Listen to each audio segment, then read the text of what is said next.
ഞാൻ സംഭവം കേട്ടില്ലായിരുന്നു. നമ്മൾ പരാതി കൊണ്ട് കൊടുത്തു. ഒന്ന് വായിച്ചു പോലും നോക്കാതെ അങ്ങോട്ട് എടുത്ത് വെച്ചപ്പോൾ എന്നിട്ട് പറഞ്ഞു, ഞാൻ പറഞ്ഞു സാർ ഇങ്ങനെ മാല മോഷണമായ കേസാണെന്ന് പറഞ്ഞപ്പോൾ അത് അവർ മാല കാണാതെ പോയാൽ അവർ പരാതിപ്പെടും, പോലീസ് പിടിക്കും, അത് കോടതിയിലാണ് എന്ന് മാത്രമേ ഞാൻ കേട്ടുള്ളൂ. അതിനുശേഷം എൻ്റെ പിറകെ വക്കീൽ ഇറങ്ങി വന്നു. വക്കീൽ കേട്ടെന്ന് പറഞ്ഞു, ഇങ്ങനെ ഇത് അന്വേഷിക്കാം, ഉത്തരവിടാമെന്ന് പറഞ്ഞത് വക്കീൽ കേട്ടു. പക്ഷേ ഞാൻ കേട്ടില്ല. ഞാൻ ഇതിരിക്കും ഒരു മാനസികാവസ്ഥ ആയതുകൊണ്ട് ഞാനിത് ശ്രദ്ധിച്ചില്ല. ഞാൻ പെട്ടെന്ന് അങ്ങ് ഇറങ്ങിയങ്ങും. അതിനുശേഷമാണ് വക്കീൽ എന്നോട് പറയുന്നത്, ഇങ്ങനെ ഉത്തരവിട്ടിട്ടുണ്ട്, അത് വക്കീൽ കേട്ടെന്ന്. വക്കീലിൻ്റെ വായിൽ തന്നെ ഞാൻ കേട്ടത്. അതുപോലെ ഈ നിയമപരമായി പോകണം എന്ന് പറഞ്ഞത് ഇപ്പം അവർക്കെതിരെ മാനനഷ്ട കേസ് കൊടുക്കും എന്ന് പറഞ്ഞിരുന്നു. അപ്പോൾ അപ്പോഴാണോ പറഞ്ഞത് നിയമപരമായി പോകണമെന്ന്? അല്ല, അതിനുശേഷമാണ് വക്കീൽ എന്നോട് പറഞ്ഞത്, നമുക്ക് ഇനി ഇതിന് കഴിഞ്ഞ ശേഷം നമുക്ക് ഇത് ഇവരുടെ പേരിൽ മാനനഷ്ടത്തിന് കേസ് കൊടുക്കണം എന്നെ പറയുന്നുണ്ട്. അത് വക്കീലാണ് കേട്ടത്. വക്കീലാണ്, ഞാൻ കേട്ടില്ല.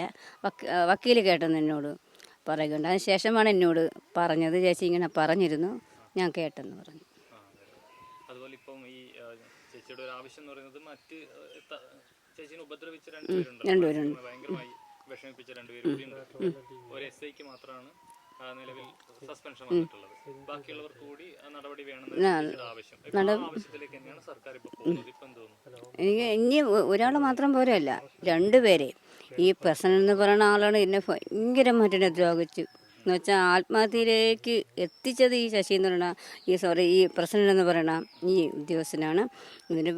ഇവർ രണ്ടുപേരെയും പുറത്താക്കിയാൽ മാത്രം പോരാ, ഈ കേരളത്തിനായാലും കേരളത്തിൻ്റെ വെളിയിലായാലും ഒരു സ്റ്റേഷനിലും ഇവർക്ക് ജോലി കൊടുക്കല്ലേ എന്നാണ് ഞാൻ ആഗ്രഹിക്കുന്നത്. കാരണം അവർക്ക് അവിടെ ഇരിക്കാനുള്ള യോഗ്യതയില്ല. ഇവരെ ജനങ്ങളെ ഭരിക്കാൻ അവർക്ക് അറിയില്ല. അതുകൊണ്ട് എൻ്റെ മനസ്സിലെന്ന് വെച്ചാൽ ഇവർ ജോലി കിട്ടല്, ഒരു സ്റ്റേഷനിൽ ജോലി കിട്ടില്ലെന്നാണ് ഞാൻ ആഗ്രഹിക്കുന്നത്.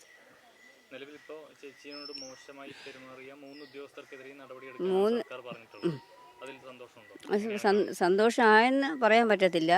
ഈ പ്രസന്നൻ എന്ന് പറഞ്ഞ ഉദ്യോഗസ്ഥനാണ് എന്നെ വളരെയേറെ വേദനിപ്പിച്ചെന്ന് വെച്ചാൽ എനിക്കിത് ഇപ്പോഴും എനിക്ക് പറയാൻ കഴിയില്ല. എൻ്റെ മനസ്സിന് അത്ര കുത്തി നോവിച്ച ഒരു ഉദ്യോഗസ്ഥനാണ് ഈ പ്രസന്നൻ എന്ന് പറയണം. കാരണം ആത്മഹത്യ ചെയ്യണമെന്ന് ഞാൻ അവിടെ നിന്ന് ഉറപ്പിച്ചിറങ്ങിയത്. കാരണം അത്ര ഒരു ഇതാണെന്ന് എനിക്ക് പറയാൻ കൂടി എനിക്ക് കഴിയില്ല. അത്രമാത്രം എന്നെ വേദനിപ്പിച്ചാണ്. വെള്ളം ചോദിച്ചപ്പോൾ ബാത്റൂമിൽ ബക്കറ്റിൽ നിന്ന് ചെന്ന് എടുത്ത് കുടിക്കാൻ പറഞ്ഞ ഒരു ഉദ്യോഗസ്ഥനാണ്. അതുകൊണ്ട് എനിക്ക് ആ മനുഷ്യനോട് ദേഷ്യം മാത്രമേ എനിക്കുള്ളൂ. എനിക്ക് ഈ രണ്ടുപേരെ പുറത്താക്കി മാത്രമല്ല ജോലിയും കൊടുക്കില്ലെന്നാണ് ഞാൻ ആഗ്രഹിക്കുന്നത്.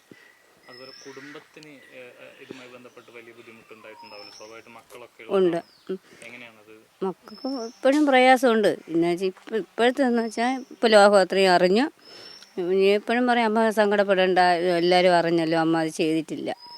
പിന്നെ അവളെ സ്കൂളിലൊക്കെ ചെല്ലുമ്പോൾ കൂട്ടുകാരിങ്ങനെ പറയുമോ എന്നുള്ളൊരു പ്രയാസം ഇപ്പോഴും മൂത്തവൾക്കുണ്ട്. ഇവളുടെ അത്ര പക്വതയായില്ല. മൂത്തവൾക്ക് ഇപ്പോഴും പറയും അമ്മ, ഞാൻ പറഞ്ഞ മക്കളൊന്നും പറയില്ല, ആരും ഒന്നും പറയില്ല, എല്ലാവരും അറിഞ്ഞല്ലോ, എങ്കിലും നിൻ്റെ അമ്മയല്ലേടി മാല എടുത്തു എന്നുള്ളൊരു ഞാൻ നല്ല കാര്യങ്ങളൊക്കെ പറഞ്ഞ് മനസ്സിലാക്കിയിട്ടുണ്ട്. ചേട്ടൻ ഇപ്പോഴും എൻ്റെ കൂടെ തന്നെയുണ്ട്. ഞാൻ എന്തെങ്കിലും ചെയ്യുമെന്ന് വിചാരിച്ച് ജോലിക്ക് പോലും പോകാതെ എൻ്റെ വീട്ടിൽ തന്നെയുണ്ട്. കാരണം അത്ര ഒരു അവസ്ഥയായതുകൊണ്ട് ഞാൻ എന്തെങ്കിലും ചെയ്യുമെന്ന് പുള്ളിക്കാരനറിയാം.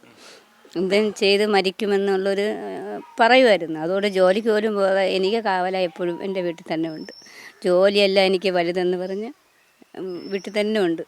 പോകേണ്ട 1 മാസത്തോളമായി ഇപ്പോൾ ജോലിക്ക് പോയിട്ട്. ഓമന ഡാനിയൽ. അപ്പോൾ അവർക്കെതിരെ ഇപ്പോൾ ഏതായാലും ഒരു കള്ളപ്പരാതിയാണ് ചേച്ചിക്ക് കൊടുത്തിട്ടുള്ളത്. അപ്പോൾ അതിൽ എന്ത് തരത്തിലുള്ള നടപടി, മാനനഷ്ട കേസ് അടക്കം ഇവരുടെ പേരിൽ കേസ് കൊടുക്കും. അതിനൊപ്പം തന്നെ മാനനഷ്ട കേസിനും കേസ് കൊടുക്കും. വക്കീൽ വരുമെന്ന് പറഞ്ഞ് വക്കീൽ എന്ത് തീരുമാനിക്കുന്നതും അതിനൊപ്പം ഇതുമായിട്ട് തന്നെ ഞാൻ മുമ്പോട്ട് പോകും. പിന്നിലോട്ട് പോയാലും മുമ്പിലോട്ട് തന്നെ ഞാൻ പോകും. എനിക്ക് നീതി ഇപ്പം കിട്ടി എങ്കിലും തൃപ്തിയല്ല. എങ്കിലും ഇനി അടുത്തത് ഈ ഓമന ഡാനിയൻ്റെ പേരിൽ കേസ് കൊടുക്കും, മാനനഷ്ടം. ഇത് രണ്ടും ഉടനെ നമ്മൾ ചെയ്തിരിക്കും.